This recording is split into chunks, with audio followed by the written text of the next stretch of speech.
Hi all. Like many people, I started off doing my basing with spackle or polyfiller or whatever it is that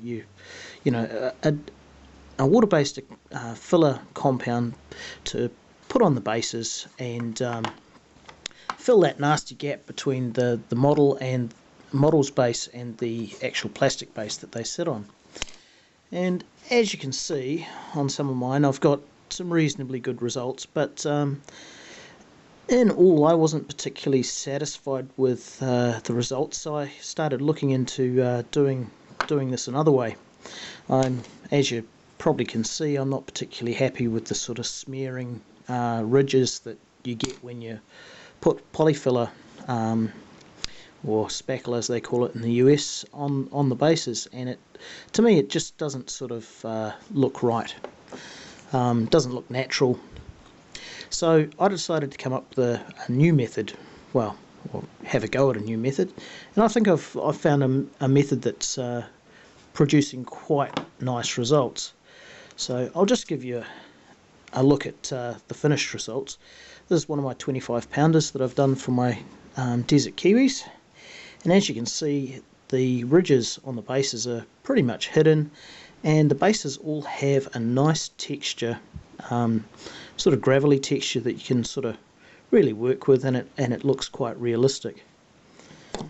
And here's an example of one of my plastic American bases from the Armoured Rifle squad, and again I've got some quite good results here. And you'll note that I've got some rocks built into the base.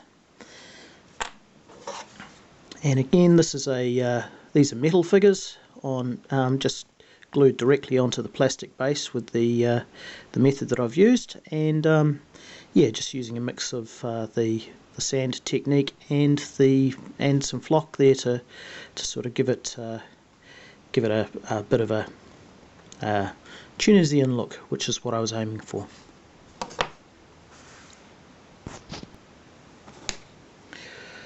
So what I've got here is my bases, of course. I've just simply super glued the figures down to the base. A tray of fine sand and good old PVA glue.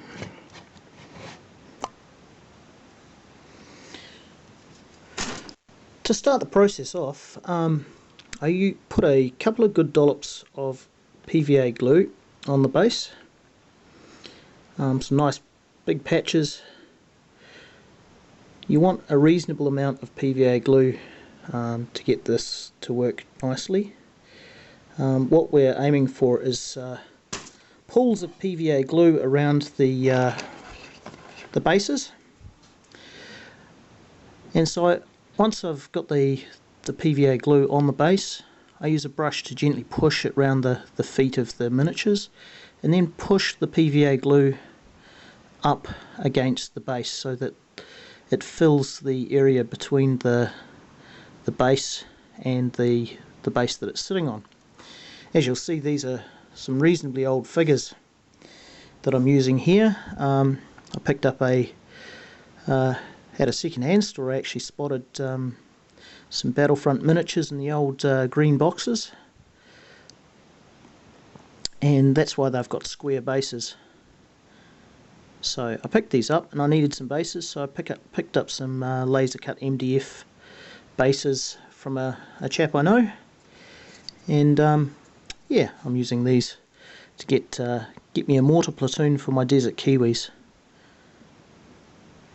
So yeah, I'm just gently pushing it around. You don't want to go too close to the feet. It looks okay if the gravel texture stops before it gets to the feet of the infantry.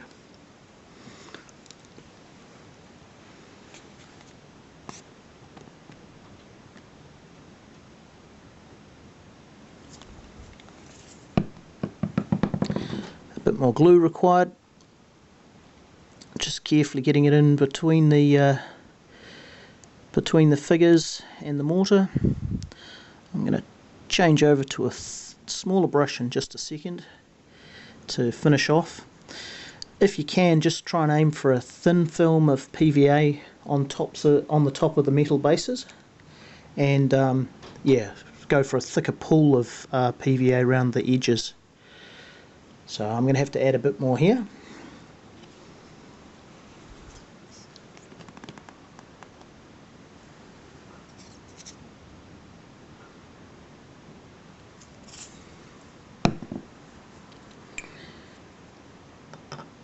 And I'm going to change over to the finer brush to just paint it onto the here and get it round the base of the mortar stand.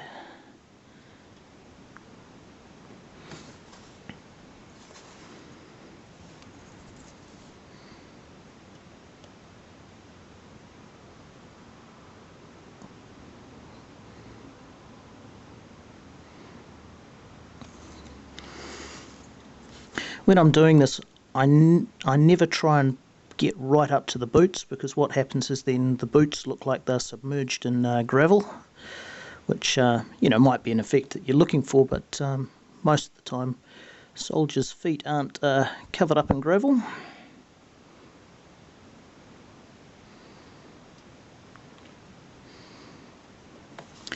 I find mortar's the hardest to work with, because you've always got to get between the stand and the base of the figure and the rest. So probably haven't chosen a great model, great one to work with.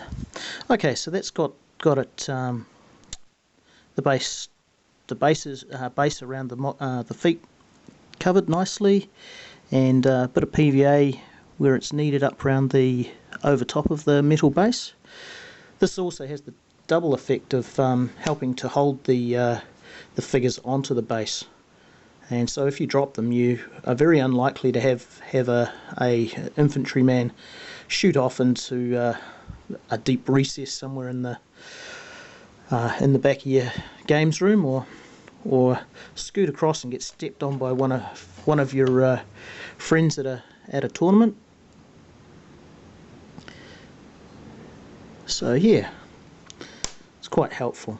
So the next step is just simply make a bit of a hole in your sand, plop your model in, and bury the figures. Now what will happen here is the PVA glue will sink into the sand, and eventually the PVA glue will become a mix of sand and PVA, and it will fill the base up nicely, and you'll get a nice transition between the base of the model and the base of the plastic base.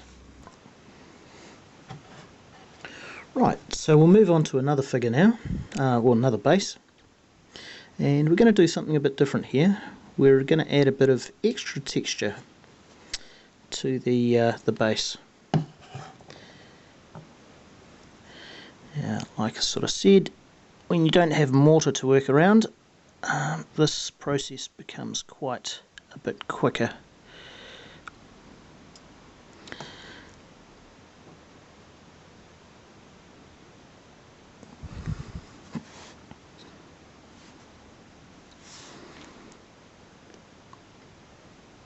So again, just gently pushing that PVA up against the metal base,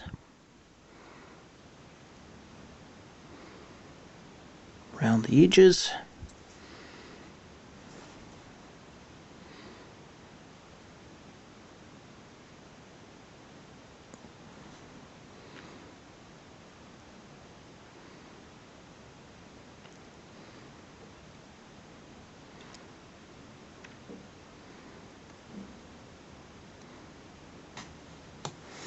Okay, so the next thing I'm going to do is add a bit of interest. So when you've got a nice big pool of PVA on here, we just need to drop in a few random stones, and we can sort of really give it a bit of a desert feel. Oops, that one hasn't quite gone in the way I want it. I want it lying flat.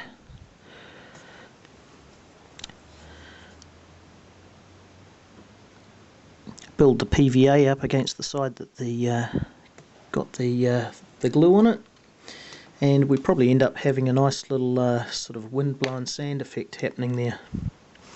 Okay, and I'll just place that base in the sand just like I did the other one.